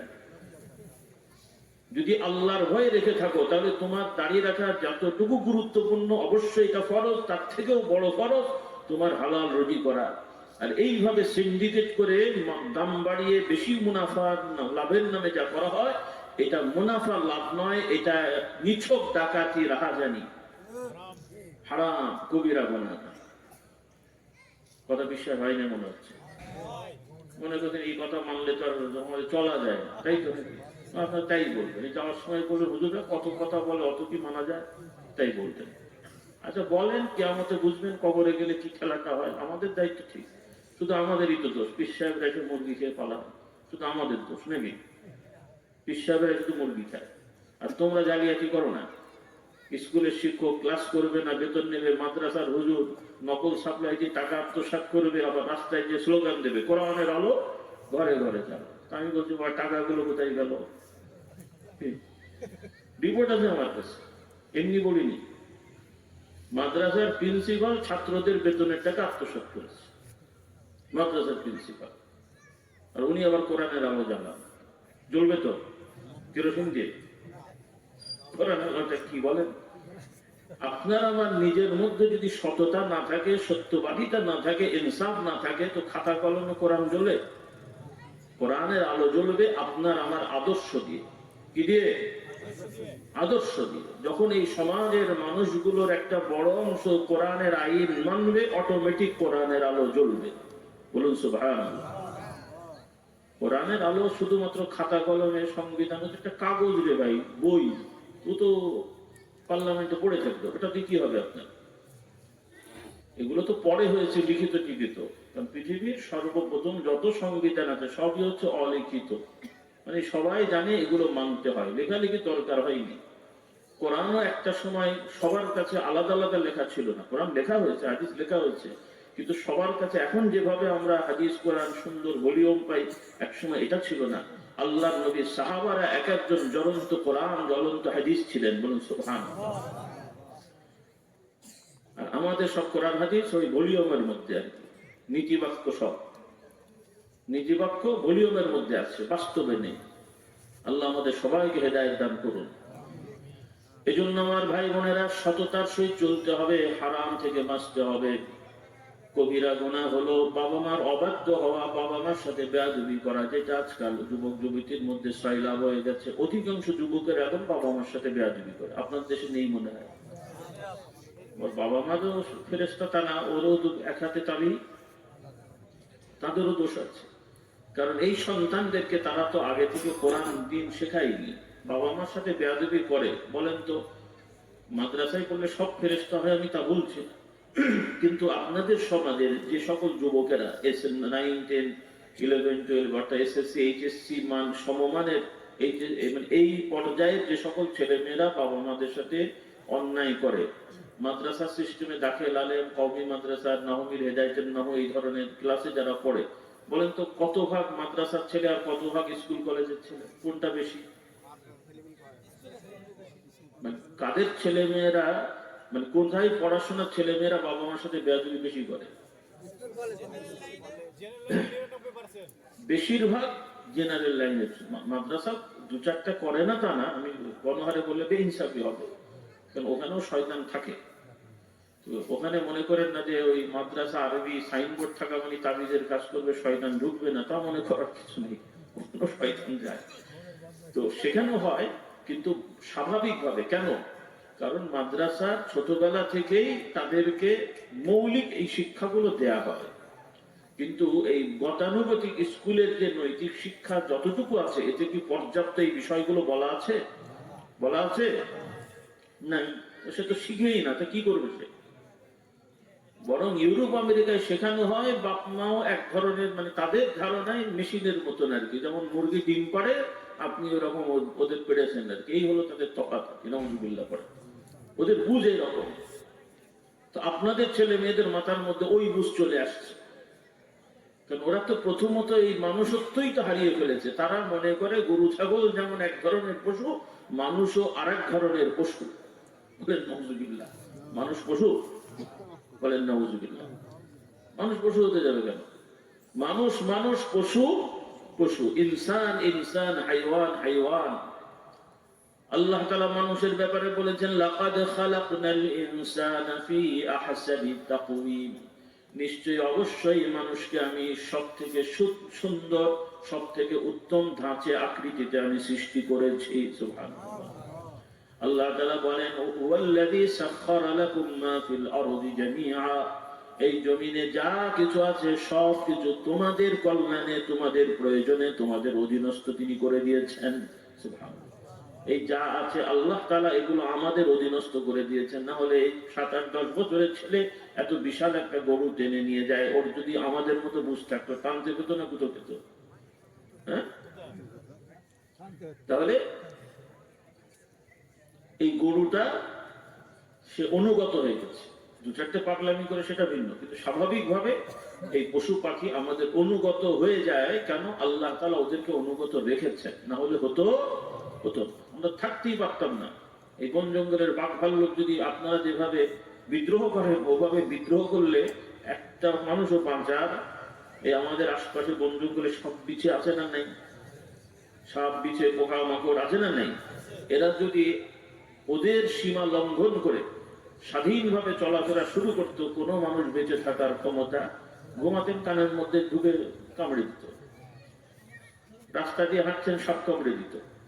এগুলোকে আল্লাহ তাআলা ওদেরকে ওদের সিস্টেম করে রেখেছেন। তারা এই পরিবেশে আছে, আমাদের কল্যাণে কাজ করে। কোন সৃষ্টি আমাদের অকল্যাণে সৃষ্টি করা হয় নাই, আমাদের প্রয়োজনে সৃষ্টি করা হয়েছে। আর আমাদেরকে সৃষ্টি করা হয়েছে আমরা আমার রবের গোলামি করব। বলুন সুবহানাল্লাহ। তো আমার ভাই বোনেরা, যে কথা আমি বলছিলাম, মানুষ এই জন্য মানুষকে মানুষ শেখাতে হবে। কিন্তু আজকাল পৃথিবীব্যাপী ষড়যন্ত্র চলছে, মানুষের মনুষ্যত্ব এখন নষ্ট করে দিয়েছে, মানুষ পশু বানিয়ে দিয়েছে। এরপরে আল্লাহ বানালেন পুরুষ নারী। আল্লাহ একটা বিধান করে দিয়েছেন, পুরুষ নারী শনাক্ত হবে মানুষের দৈহিক অবকাঠামোয়। এখন আবার নতুন শয়তানি শুরু হয়েছে, দেহ যাই থাকুক, ও মনে যা করবে তাই হবে। একটা ছেলে যদি বলে করে আমি মায়ে মেয়ে, ওকে মেয়ে বলতে হবে। আর একটা মেয়ে যদি বলে আমি ছেলে, ওকে রাষ্ট্রীয়ভাবে ছেলে বলা হবে। কত বড় শয়তানি দেখেন। এটাকে কি বলা হয় বলতো? কি বলে? ট্রান্সজেন্ডার। নাম শুনেছেন না? ট্রান্সজেন্ডার কিন্তু থার্ড লিঙ্গ না, তৃতীয় লিঙ্গ না। আমার যুবক যুবতী ভাই বোনেরা শিখে নাও। তোমরা হয়তো মনে করবে যে এটা একটা আধুনিক বিষয়। এটা কোনো আধুনিক বিষয় নয়, এটা একটা বড় কুফুরি এবং শয়তানি। বলো আমার সাথে, এটা কি? বড় কুফুরি এবং শয়তানি। ট্রান্সজেন্ডারের মানেই হলো যে একটা সুস্থ একটা মানুষ, একটা পুরুষ, সে চাইলে নারী দাবি করবে এবং তাকে নারী স্বীকৃতি দেওয়া হবে। একটা নারী চাইলে সে পুরুষ দাবি করবে, তাকে পুরুষ স্বীকৃতি দেওয়া হবে। শরীর সব ঠিক আছে। এটা হলো ট্রান্সজেন্ডারের কনসেপশন। এবং এর দ্বারা এরপরে মানুষ, আল্লাহ নারী পুরুষ সৃষ্টি করেছেন, পুরুষ নারী বিয়ে হয়, সংসার হয়, ছেলে মেয়ে হয়। এগুলো তখন ওই ছেলে ছেলে মেয়ে মেয়ে বিয়ে শাদী করবে। বলুন নাউজুবিল্লাহ। এগুলো পৃথিবীর অনেক জায়গায় এখন বৈধ। এখন আপনারা এই 90% মানুষ মুসলমান এবং সনাতন ধর্মের যারা আছেন, খ্রিস্টান যারা আছেন, বৌদ্ধ যারা আছেন, তারাও ধর্মীয় ভাবে জেনা, ব্যভিচার, অন্যায়, এগুলো ব্যভিচার, এগুলো যে খারাপ, এগুলো সব ধর্মে আছে, আছে না নেই? আমি সনাতন ধর্মাবলম্বীদের অনুরোধ করব, আপনারাও সচেতন হন। কারণ এই সমস্যা শুধু মুসলমানের সমস্যা না, আপনাদেরও জাতপাত সব গোল্লায় দিয়ে দেবে। এই জন্য ধর্ম বর্ণ নির্বিশেষে যে যেই ধর্মের থাকেন সবারই আন্দোলন থাকতে হবে। এই ধরনের অবান্তর বিকৃত রুচির কোন জিনিস এই সমাজে বাস্তবায়ন করতে দেওয়া হবে না। কি কথা বোঝাতে পেরেছি? আপনারা হয়তো বলবেন ওয়াজের মধ্যে এগুলো কেন? এটা ওয়াজ না, এটা দরকার আছে না? এটা তো ইমানের সাথে সম্পর্ক রে ভাই। কারণ আপনি নামাজ পড়বেন, আপনার ছেলে মেয়ে হঠাৎ করে ওই হয়ে যাবে। এই যে আমেরিকার কোন একটা কি যেন বলুন নাম, ট্রাম্পের মন্ত্রী না কি যেন হবে আর কি, হয়েছে মনে হয়, ওর মেয়ে এরকম হয়েছে। তো আগে একটু ঝামেলে পালিয়েছে, বাবা মন্ত্রী চোখে ধরবে আর কি হচ্ছে। তাহলে আপনি মুসলমান, আপনার ছেলে মেয়ে ওই রকম হয়ে বসে থাকবে। রাজি? খুশি? নাউজুবিল্লাহ পড়ে। অর্থাৎ আল্লাহ তাআলা ছেলেকে ছেলে বানিয়েছেন, মেয়েকে মেয়ে বানিয়েছেন। শুধু মেয়ে ছেলে হওয়া তো দূরের কথা, আল্লাহ রসুল বলেন কোন ছেলে মেয়েরই ভাব নিয়ে চললে আল্লাহ তার উপরে অভিশাপ দেন। কোন মেয়ে ছেলের ভাব নিয়ে চললে, ভাব ভাব নিয়ে, সে দাবি করে না আমি ছেলে, কিন্তু ছেলের মতন চলাফেরা করার চেষ্টা করে। কোন মেয়ে ছেলের মতন চলাফেরা পোশাক আশাক করলে আল্লাহ নবী বলছেন এই অভিশপ্ত। কোন ছেলে নারীর মতন চললে আল্লাহ নবী বলছেন এটা অভিশপ্ত। বলুন নাউযুবিল্লাহ। এই জন্য আমার যুবক যুবতীদের বলতে চাই, তুমি যে ছেলে ছেলে হওয়ার চেষ্টা, ছেলে যুবক হওয়ার চেষ্টা করো, একজন প্রকৃত পুরুষ হওয়ার যোগ্যতা অর্জন করার চেষ্টা করো। একজন নারী নারী হবে, নারী নারী হওয়ার মধ্যে তার কল্যাণ, পুরুষ পুরুষের মধ্যে তার কল্যাণ। উল্টোটা হওয়ার চিন্তা করা এটা একটি বড় কুফরি কাজ। এবং যদি কেউ করার চিন্তা করে তাহলে তার দুইটা অবস্থান থাকতে পারে, একটা হলো তার শয়তানি, আর একটা হলো তার মানসিক রোগ। তো রোগ কি ভালো মানুষের না সুস্থ অসুস্থ মানুষ? ট্রিটমেন্ট করতে হবে। যদি দেখা যায় এটা রোগ, তাকে ডাক্তার দেখাতে হবে, ট্রিটমেন্ট করতে হবে। আর শয়তানি হলে সেটাকে বিচারের আওতায় আনতে হবে। কিসের আওতায়? বিচারের আওতায় আনতে হবে। এগুলো আপনাদের বুঝতে হবে, তা না হলে পুরো জাতি সমাজ ধ্বংসের দিকে নিয়ে যাওয়ার পায় তারা করতে ইনশাল্লাহ তারা পারবে না। বলুন ইনশাআল্লাহ, বলুন ইনশাআল্লাহ। আল্লাহ আমাদেরকে তৌফিক দেন, বলুন আল্লাহুম্মা আমিন। এর সাথে আমাদের উপার্জন হালাল হতে হবে, যেটা বর্তমানে এখন রগে রগে আমাদের হারাম ঢুকে যাচ্ছে। কি হুজুর আর কি খেজুর। আমরা কেউ হয়তো ওপেনলি খোলামেলা শুয়োর বাদর কুকুর খাই না, কেউ খায়, কেউ খেতেও চাইবেন না। কিন্তু শুয়োর কুকুর বাদর খাওয়ার তুলনায় আরো কঠিন কঠিন হারাম আমাদের মধ্যে ঢুকে যাচ্ছে। আমরা অনেক চাকুরিজীবী আছি, দায়িত্বে অবহেলা করি, কিন্তু বেতন ঠিক মতো নিয়ে নিই। তাহলে যা কর্ম করি নাই বেতন নিলাম, এটা কি হবে? এরপরে ওই ব্যবসার নামে যেটা বললাম, এরপরে সুদ ভিত্তিক কারবার, ব্যাংকের সুদ, সমিতির সুদ, টাকা খাটানো আছে না নাই আপনাদের দেশে? নেই মনে হয় আপনাদের দেশে। দয়া করে এগুলো করবেন না, হালাল ব্যবসা করবেন। আল্লাহ আমাদেরকে তৌফিক দান করুন। এরপরে আমরা যারা হুজুর মার্কা আছি, ওয়াজের নামেও ওয়াজ হয় না, তাফসিরের নামেও তাফসির হয় না। আপনি দাওয়াত দিলেন ওয়াজ করার জন্য, আমি হুজুর এসে ওয়াজের নাম দিয়ে উল্টো পাল্টা বকে টাকা নিয়ে চলে গেলাম, ওয়াজ হয়েছে? ওই টাকা কি হবে? হাদিয়া হবে? এমনি তো আপনি দেন নাই, দাওয়াত দিয়েছেন ওয়াজ করবে, ওয়াজ না করে টাকা নিলাম, বকেছি কিন্তু ওয়াজ হয়নি, তাহলে ওই টাকা কি? তাহলে ওই খেয়ে আমরা হুজুর দোয়া করছি, কি খাওয়া হয়েছে? আর যে হারাম খায় সে কি? কথা বলেন একটু, রাগ করলেন আমার কথা? হারাম খেলে তাকে কি বলে ভাই? হ্যাঁ, হারামখোর বলে। আচ্ছা আচ্ছা, গালাগালি করলাম না। হুজুরও হারামখোর, আর যেটা শ্রোতা ওইটাও হারামখোর। কেউ সুদ খাওয়া, কেউ ঘুষ খাওয়া, দুই হারামখোর মিলে খুব দোয়া হচ্ছে। কি দোয়া হচ্ছে? হাসার জন্য বলছেন, একটু নিজের প্রশ্ন, বিবেককে প্রশ্ন করে। এই রকম দোয়া কিয়ামত পর্যন্ত চোখের পানি কেন, গোসল করলেও তো কবুল হবে না। আমি বলি না, আল্লাহ নবী বলেছেন। আল্লাহ নবী বলেন যাদের খাওয়া হারাম, পোশাক হারাম, সে গলা উঠিয়ে চিল্লায় চিল্লায় আল্লাহ আল্লাহ বলে ডাকে, তার এই দোয়া আল্লাহর কাছে কেমন করে কবুল হয়? তথা হারাম খাওয়া দেহ দিয়ে, হারাম পোশাক আশাক গায়ে দিয়ে আল্লাহ আল্লাহ করে চিল্লালে আল্লাহ তার দোয়া শোনেন ঠিকই, কিন্তু কবুল করেন না। এই জন্য আমার ভাই বোনেরা, আমাদের সমাজে বহু মানুষ আছে, আমরা আমাদের ওয়ারিসদেরকে ঠকাই, বিশেষ করে মেয়ে মহল। আপনাদের দেশে নাই মনে হয়?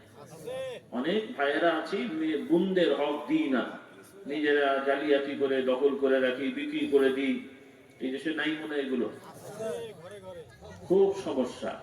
কারণ আপনার বোনের জমির ফসল আপনি খাচ্ছেন জোর করে।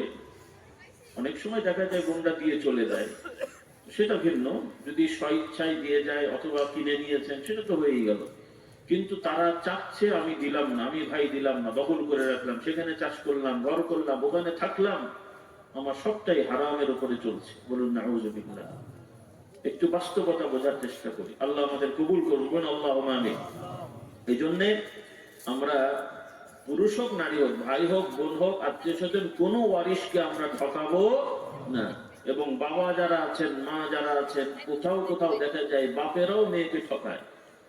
অনেক সময় দেখা যায় বাবারা মেয়েদেরকে বিয়ে শাদী দিয়েছেন, আর ওই ছেলেরা তখন ধরে যে আমাদের বোনদের ভালো ভালো জায়গায় দিয়ে, ওরা তো প্রতিষ্ঠিত হয়ে গেছে, ওদের তার সম্পত্তি দিয়ে কি হবে, আমাদেরকে দিয়ে দেন।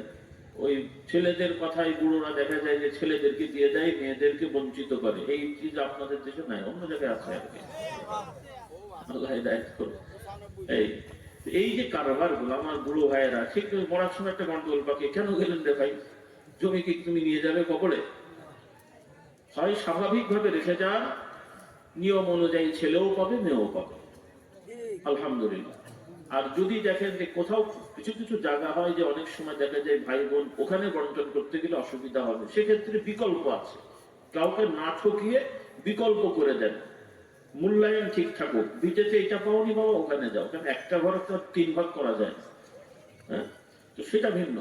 কিন্তু কাউকে বঞ্চিত করা যাবে না, এগুলো আপনাদের বুঝতে হবে। কারণ আজকে এই যে সমাজে যে অশান্তি গুলো, প্রায় ঘরে যে অশান্তি, আমরা তো ছোটবেলা থেকেই ঘুরে ঘুরে বেড়াই রে ভাই, আমার কাছে যেটা অনুভব হয়েছে একটা বড় কারণ হলো যে আমাদের অনেক পরিবারে এই পারিবারিক জুলুমের শিকার আমরা, মানে জুলুম করে থাকি এবং তাদের অভিশাপ আমাদের ঘাড়ে পড়ে। নাউজুবিল্লাহ, কথা বললেন না? আমি যতই যোগ্য গায়ে দিয়ে ঘুরে বেড়াই না কেন, এখন আমি অনেকের উপরে জুলুম করলাম, এটার খেসারত আছে না? আছে না? নেই? আমি অনেক ছেলের ভবিষ্যৎ নষ্ট করলাম, আর আমার ছেলের ভবিষ্যৎ খুব সুন্দর হয়ে যাবে? হ্যাঁ, তাই হয়? বড় বড় অফিসার ঘুষ খেয়ে সুদ মানে ইয়েকে অবন্ত কি বলে অনৈতিক কাজ করে, যার যোগ্যতা নেই তাকে পোস্টিং দিলেন, আর নিজে বড় বড় টাকা অর্জন করলেন, ছেলেদেরকে কানাডা ইউরোপ পাঠিয়েছেন, মানুষ হবে না অমানুষ হবে? হয়েছে তো তাই। ব্যারিস্টার পাশ করে এসে বিশিষ্ট মিথ্যাবাদী হয়েছে, বড় বড় খুনিদের থেকে টাকা নিয়ে তারা দাবি করে যে এরা কোনো অন্যায় করেনি। মানুষ হয়েছে এগুলো নাকি? বড় খুনিকে আমি বললাম কোর্টে যে বিভিন্ন ভাবে আইন কানুন সাজিয়ে যে মহামান্য আদালতে খুন করা তো দূরের কথা, ও খুন শব্দই চেনে না, কি বললেন? ফেরেশতা একদম, কথা বললেন না? তাহলে খুনিদেরকে নিরপরাধ বানালাম আমি পয়সা খেয়ে, আমি ব্যারিস্টার, হালাল না হারাম? হারাম। তাহলে আপনার ছেলে মানুষ হয়েছে না অমানুষ হয়েছে?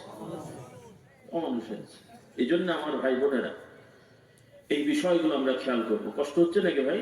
আর কয়েক মিনিট বলে শেষ করে দেবো। আর অনুরোধ, ভাই বোন সবাই ফরজ ওয়াজিবের সাথে আসুন আমরা একটু নফল ইবাদত বাড়াই। ফরজ তো করতেই হবে, এটা তো আর নতুন কথা না, তবে নফলটা ফরজের সাথে একটু বাড়াতে হবে। ভাই বোন সবাইকে বলছি, জিকির আজকার করা, সকাল সন্ধ্যা তাসবিহ তাহলিল, নফল নামাজ। রাসূলুল্লাহ সাল্লাল্লাহু আলাইহি ওয়াসাল্লাম বলেন, যে ব্যক্তি ফজরের নামাজ জামাতে পড়বে, এরপরে সূর্য ওঠা পর্যন্ত জিকির আজকার করবে, সূর্য ওঠার পরে 2 রাকাত বা 4 রাকাত নফল নামাজ আদায় করবে, আল্লাহ রাব্বুল আলামিন এই আমলের ওসিলায় তার নামায় আমলে পূর্ণাঙ্গ একটা হজ এবং উমরার সওয়াব দান করবেন। শুধু পুরুষরা নয়, মহিলারাও আপনার নিজ নিজ বাড়িতে ঘরে নফল নামাজ, ফজরের নামাজ পড়ে জিকির আজকার করবেন। কারণ মহিলাদের জামাতে যাওয়া জরুরি না, যাওয়া যায় না তা না, জরুরি না, পরিবেশের ব্যাপার স্যাপার আছে, সেগুলো অন্যদিন, আজকে আর বলার সুযোগ নেই। মানে মহিলারা স্বাভাবিক বাড়িতেই পড়ছেন, এটাই স্বাভাবিক। তবে এটাও মনে রাখতে হবে, এখন মানুষ যাতায়াত একটা বেশি করে, বিভিন্ন জায়গায় যেতে হয়, অনেক মা বোনরা বিভিন্ন কাজকর্ম করতে বিভিন্ন অফিস আদালতে যেতে হয় বা কাজ করেন, অর্থাৎ অনেকে বাড়িতে এখন নিয়মিত থাকেন না। কিছু মহিলা আছেন কর্মস্থলে থাকেন, যেখানেই থাকেন যথা ওয়াক্তে নামাজগুলো পড়ে নিতে হবে, পুরুষ নারী সবাইকেই। রাস্তাঘাটে যদি চলমান অবস্থায় থাকেন আর নামাজের রক্ত হয়ে যায়, বাড়িতে পৌঁছানো পর্যন্ত যদি মনে হয় যে কাজা হয়ে যাবে, রক্ত চলে যাবে, তখন ওই আশপাশের মসজিদে হলেও মহিলাদেরও নামাজ পড়ে নেওয়া দরকার। আর সেক্ষেত্রে আপনাদেরও সচেতন হওয়া উচিত। কারণ এখন অনেক মসজিদে, কিছু কিছু মসজিদে মাশাআল্লাহ দেখা যাচ্ছে মহিলাদের ব্যবস্থা করা হয়েছে। কারণ আগে অনেকে বুঝতো না, মনে করতো মহিলাদের মসজিদে ঢোকা যায় না, এরকম একটা ধারণা অনেকের ছিল। তো সেটা ভুল ধারণা। অর্থাৎ আপনারাও মহিলাদের নিয়ে সফর করতে গেলে, আপনার স্ত্রী মা বোন ভাইদের নিয়ে গেলে, রাস্তাঘাটে নামাজের সময় হলে তাদের নামাজ যখন যদি থাকে তখন নিজেরাও পড়বেন, তাদেরকেও মসজিদে পড়িয়ে নেবেন। এমন নয় যে মহিলা মানুষ কোথায় পড়বে, বাড়ি যে কাদা পড়ো, এটা যেন না হয়। মশলাটা বোঝাতে পেরেছি আমি? এই ভুলটা অনেকে করে ফেলে, মেয়ে মানুষ কোথায় নামাজ নামাজ পড়বে, বাড়ি যে একদম পড়বে 3 ওয়াক্ত একসাথে, কি বলেন? এটা খুব খারাপ জিনিস না। ফরজ নামাজ যখন যে ওয়াক্ত হয় রাস্তাঘাটে সেখানেই পড়ে নিতে হবে। আর যেহেতু বাংলাদেশে এভেলেবেল মসজিদ আছে, সেজন্য মসজিদের মাসলা বললাম আর কি। আবার অনেক জায়গায় তো নাই, যেমন ভারতের সব জায়গায় মসজিদ নেই। আমরা অনেক সময় পেট্রোল পাম্পে, রাস্তার পাশে, গাছের তলায় যাই নামাজ বেশি নামাজ পড়তে হয়। তো আলহামদুলিল্লাহ বাংলাদেশে আল্লাহ নিয়ামত দিয়েছেন, মোটামুটি রাস্তাঘাটে 4, 5, 7, 10 কিলোর মধ্যে কোনো না কোনো মসজিদ পাওয়া যায়, বলি আলহামদুলিল্লাহ। তো এগুলো খেয়াল রাখতে হবে। তো যাই হোক, মহিলারাও এই আমলগুলো করবেন। আর অনুরোধ আমার ভাইদের প্রতি, বিড়ি সিগারেট খাবেন না, দাড়িটা বড় রাখবেন। মা বোনদের প্রতি আবার অনুরোধ, যারা বিবাহিত স্বামীর অনুগত থাকবেন, এবং পুরুষেরা যারা আছেন, আপনারা স্বামী আছেন, স্ত্রীর অধিকার সঠিকভাবে আদায় করবেন, জুলুম অবিচার করবেন না। মারধর করা, গালাগালি করা এগুলো খুব বড় অন্যায়। যদিও এখন কমেছে কিনা আমার জানা নেই, গ্রামগঞ্জে আগেও ছিল, এখনো কিছু আছে। কিছু পুরুষের স্ত্রীদের মারধর করার একটা ব্যাধি আছে, আপনার দেশে নাই মনে হয় এগুলো। আল্লাহ হেদায়েত দান করুন, এইরকম যেন কেউ না করা হয়। তওবা করবেন, আল্লাহ আমাদের হেদায়েত দান করুন। আগেও করেছেন, হয়ে গেছে যা হওয়ার। তবে এখন কিন্তু প্রথমত আল্লাহর আইনেও এটা হারাম। আপনার স্ত্রীকে আপনার মারধর করার অধিকার আপনার নেই, যেই কারণে হয় আর সামাজিক ভাবে, এটা নেই। আল্লাহর আইনও আপনি গুনাহগার, আবার প্রচলিত আইনও কি দণ্ডনীয় অপরাধ। আর তৃতীয় আর একটা সমস্যা আছে, আইন টাইন ছাড়াও আগে বোঝা যেত স্বামী মেরেছে, আছে যা হওয়ার হয়ে গেছে। এখন কিন্তু শোনা যায় যে 2-4টে মারতে গেলে আবার 2-4টে খেতেও হয় না। সাবধান করে দিলাম আর কি, খালি অত রিস্ক নেওয়ার দরকার নেই। আল্লাহ হেদায়েত দান করুন। তো এগুলো খুব খারাপ অভ্যাস। আল্লাহ তাআলা স্বামী স্ত্রীর মধ্যে মিল মহব্বত রাখতে বলেছে। প্রত্যেকেই প্রত্যেকের সম্মান বজায় রাখতে হবে, প্রত্যেক স্বামী স্ত্রীর সম্মান বজায় রাখতে হবে, প্রত্যেক স্ত্রী স্বামীর সম্মান বজায় রাখতে হবে। এটা আন্তরিক সম্পর্ক থাকবে। কিছু ভুল বোঝাবুঝি হয়, অভিমান, এটা থাকবে, এটা কোনো বড় ধরনের সমস্যা না। কিন্তু এগুলোকে কেন্দ্র করে সীমা লঙ্ঘন করা, গালাগালি, মারামারি, এই সেই হামচার, এগুলো যেন না হয়। আল্লাহ আমাদের হেদায়েত দান করুন। আর খবরদার, যারা বিয়ে করনি, বিয়ে তো করবে, আগে শিখে নাও, গুণে অক্ষরে তালাক শব্দ মুখে আনবে না। এখন তো ছেলে মেয়েরা আছে, মুখে বলে আবার বলে যে মুখের কথা বলে ফেলেছি, আরে মুশকিলের কথা, তালাক দিয়ে বসে আছে। 3-4টে না, সবখানেই তালাক দিয়ে বসে থাকে। এই সমস্ত খুব খারাপ। আবার গ্রামের সবাই নেতাগুলো আবার সালিশ করে, ছেলে মানুষ গড়ে ফেলেছে, তওবা দিল করে থাক, নাউজুবিল্লাহ করে। আবার হয়তো ছেলে মেয়েও হচ্ছে, সব তো সাহেব দাদা হচ্ছে, তো আর বাকি আর বলছি না। কি বলেননি কিছু?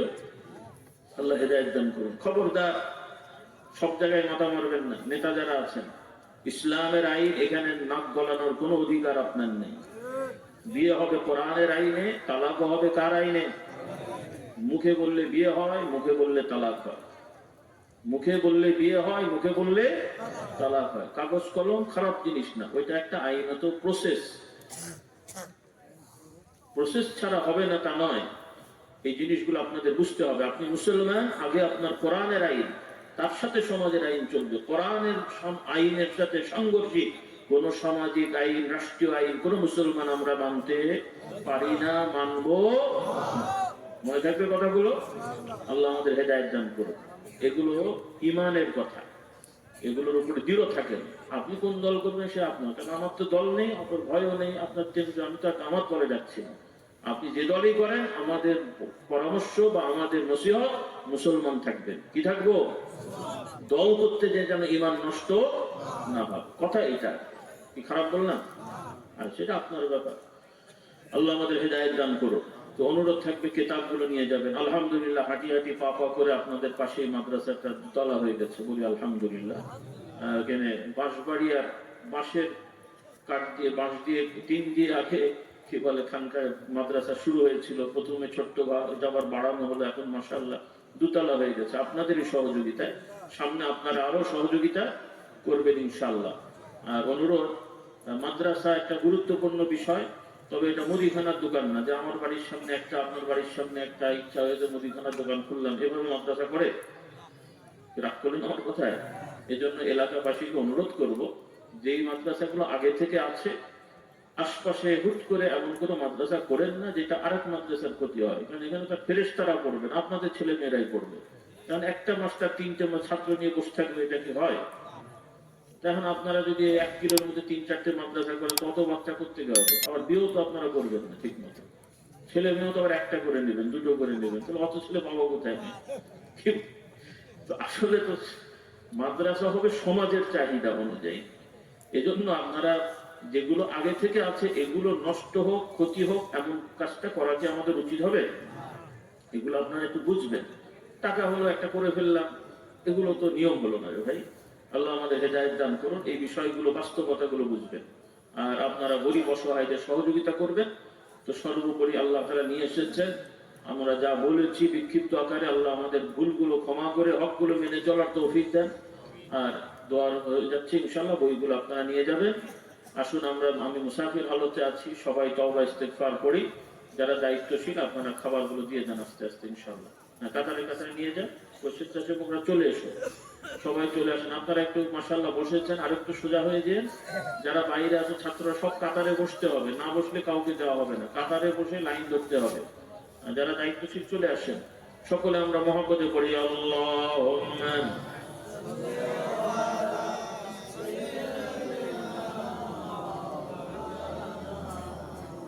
وعلى آل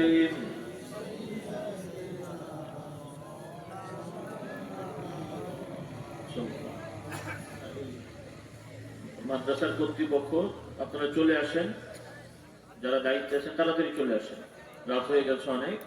আর অনুরোধ থাকবে, আপনারা বিভিন্ন মসজিদে তো জমা পড়েনি, যারা মসজিদের জুমার ইমাম খতিবরা আছেন, আপনারা যে কোনো মসজিদের কমিটির সদস্য আছেন এবং মুসল্লি তো সবাই আমরা আছি কম বেশি বিভিন্ন মসজিদের, আমরা মসজিদের আগে যে আলোচনা হয়, মসজিদে জুমার আগে যে আলোচনা হয়, আপনারা চেষ্টা করবেন প্রতি জুমায় কোরআন থেকে ধারাবাহিক কিছু কিছু আলোচনা করা, এবং আমরাও মসজিদে একটু আগে আগে যাওয়ার চেষ্টা করবো, বলি ইনশাআল্লাহ। রাসূলুল্লাহ সাল্লাল্লাহু আলাইহি সাল্লাম বলেন, যে ব্যক্তি জুমার দিনে পাক পবিত্র হয়ে সুন্দরভাবে মসজিদে আগে আগে যে মসজিদে অবস্থান করবে, আল্লাহ তাআলা তার নামায়ে আমলে একটা উট দান করার মতন সব আল্লাহ তাআলা দান করবেন।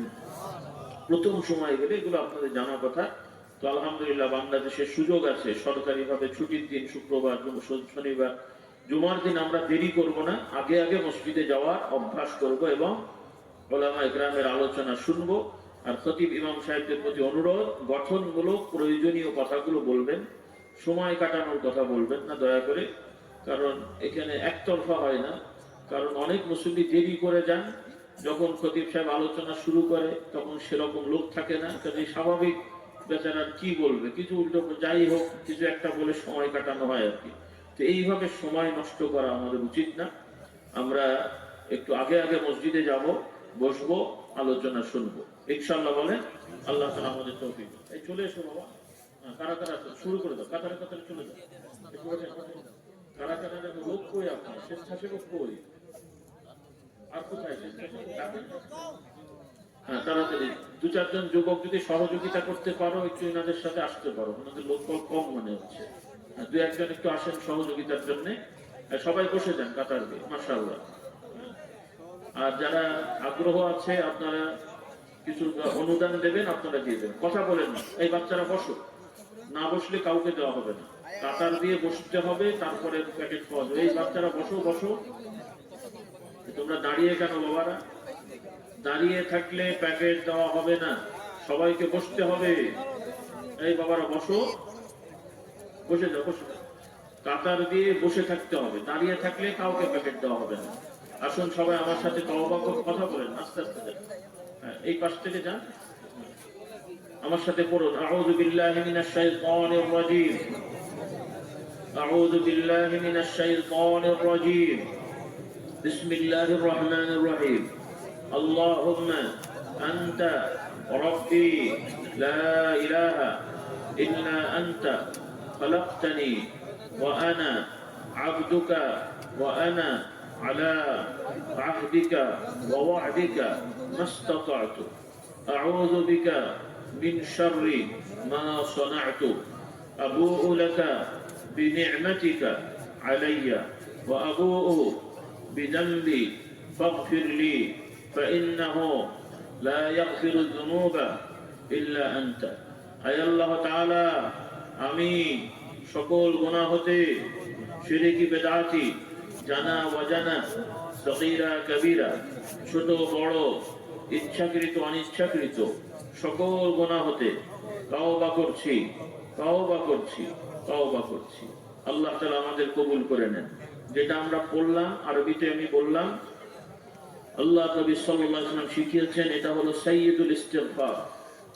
রাসূলুল্লাহ সাল্লাল্লাহু আলাইহি ওয়াসাল্লাম বলেন, যে ব্যক্তি এই সাইয়্যিদুল ইস্তিগফার সকালে পড়বে, সে যদি ওই দিনে মারা যায়, আল্লাহ তাআলা তার গুনাহগুলো মাফ করে দেবেন, তার জন্য জান্নাত বরাদ্দ করে দেবেন।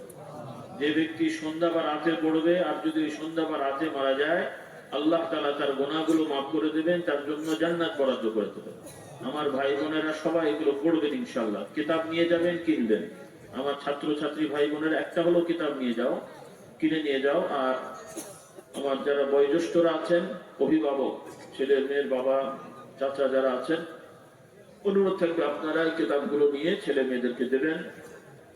আর যারা সামর্থ্যবান আছেন, অনুরোধ আপনারা প্রতিজন বাড়িতে একটা অ্যাকসেপ্ট করে কোরআনের তাফসীর রাখবেন এবং নিয়মিত একটু চর্চা করবেন।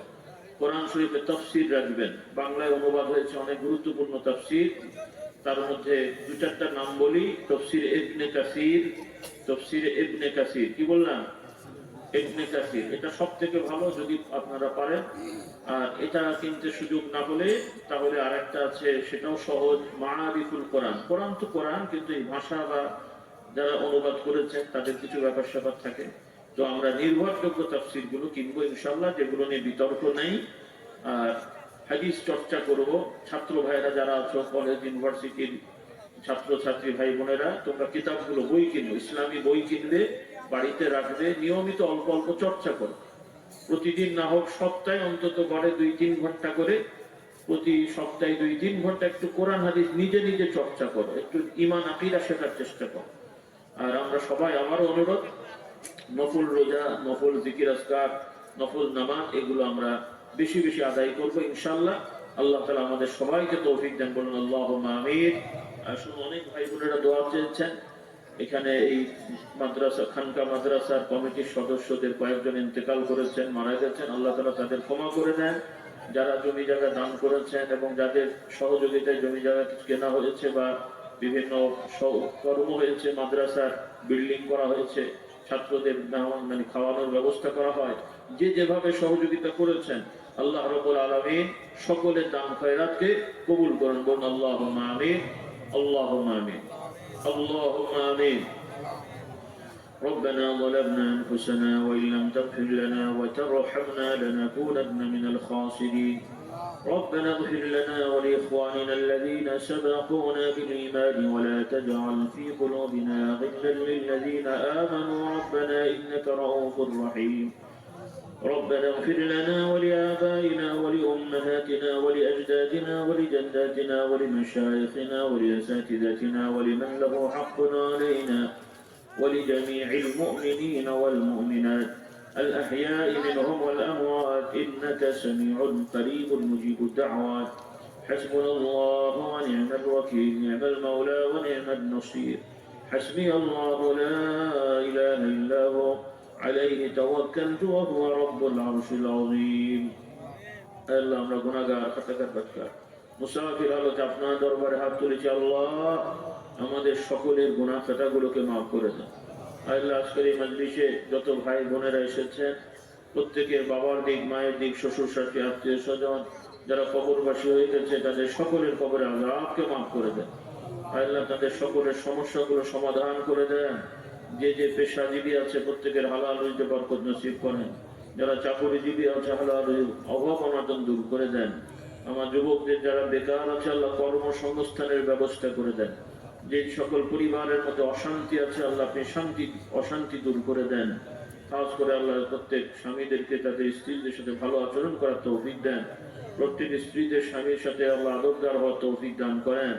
প্রত্যেক ছেলে মেয়ে যারা আছে, যুবকেরা যারা বাবা মার অবাধ্য আছে, তাদেরকে বাধ্য করে দেন। প্রত্যেক বাবা মাদের তাদের সন্তানদের দায়িত্ব পালন করার তৌফিক দেন। আল্লাহ, আমরা গুনাহগার, খাতাকার, বাটকার, আমাদের সকলের গুনাহগুলোকে আল্লাহ আপনি মাফ করে দেন। খাস করে আল্লাহ, পৃথিবীতে যে জুলুম বিচার চলছে, আল্লাহ বিশেষ করে আমাদের ফিলিস্তিনি ভাই বোনদেরকে আল্লাহ আপনি হেফাজত করেন। আল্লাহ, ইসরায়েলি জালেম গোষ্ঠীদেরকে আল্লাহ আপনি ধ্বংস করে দেন। খাস করে আল্লাহ, সৌদি আরব নামক যে রাষ্ট্রে, যে দেশে আল্লাহ মক্কা শরীফ, মদিনা শরীফ রয়েছে, শাসক গোষ্ঠীর যে সকল অনৈতিক এবং ফালতু শয়তানি কাজ শুরু হয়েছে, দয়া করে আল্লাহ তাদেরকে এই কাজগুলো থেকে বিরত থাকার তৌফিক দেন, তাদেরকে হেদায়েত নসিব করেন। আল্লাহ হেদায়েত নসিব করেন। আল্লাহ এদের জন্য যদি হেদায়েত কপালে আপনার দরবারে নির্ধারণ না থাকে, এদেরও পরিবর্তনের ব্যবস্থা করে দেন আল্লাহ। খাস করে আল্লাহ যে দেশে আমরা বসবাস করি, এই বাংলাদেশের প্রতি আল্লাহ আপনি রহম করুন, নাজিল করেন। যে পরিবর্তন হয়েছে আল্লাহ কল্যাণের পরিবর্তনের ব্যবস্থা করে দেন। সকল শয়তানি বাঁদরামি আল্লাহ দুষ্টুমি থেকে আমাদের হেফাজত করেন। খাস করে আজকের এই মাহফিল আয়োজনে যে কমিটির সদস্যবৃন্দ যারা সহযোগিতা করেছেন, আজকের এই মাহফিলে যারা কমিটির সদস্য ছিলেন এবং মাদ্রাসার কমিটির যারা সদস্য আছেন, সহযোগিতা করেছেন, দয়া করে তাদের সবাইকে আল্লাহ কবুল করে নেন। তাদের প্রত্যেকের জানে মালে বরকত নসিব করে, সকলের পেরেশানি গুলোকে আল্লাহ আপনি আসান করে দেন।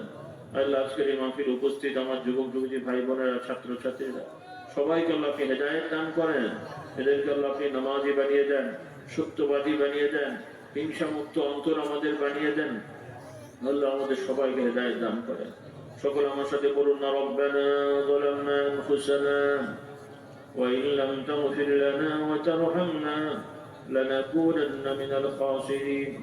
বলুন আমার সাথে, রব্বানা যালামনা আনফুসানা ওয়া ইন লাম তাগফির লানা ওয়া তারহামনা লানাকুনান্না মিনাল খাসিরিন।